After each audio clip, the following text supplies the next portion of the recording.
Tampo siya ang best friend mo, si Mr. Arcaya. Kinakatok ng mga boxer. Pinakatok namin ako. Ay, ikaw na kaya ka sa'yo. Nandun kami sa ano, 7. Sabi nga. 7. Galing si Rito nun. Magkagalit ka. Dati ete. Alam mo wala pa. Okay naman. Wala pa. Sabi ko nga, punta na lang tayo kay Maricel.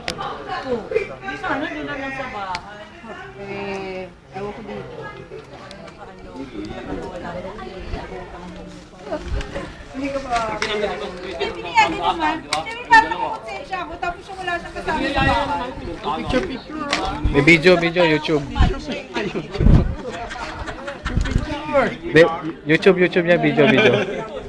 Darating ba sa'yo na? Sinabihan ko, sleep lang tapos parang gusto ko nag-iisa lang lahat sa tao. May contact na ba kayo kanila, Aida? 3 boys and 1 girl. Tanya? Pero parang boy. Ilang buwan na? Ilang taon na? Peña? Peña ba yan?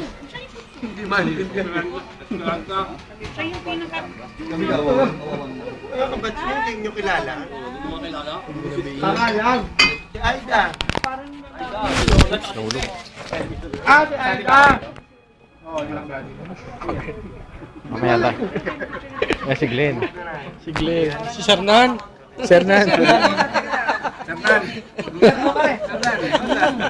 Prado. Ang layo. Mas gwapo naman sa'yo yun. Oo. Naman, iba na nga. ano? Ay, huwag ka naman saglit. Hindi ka Si Darwin.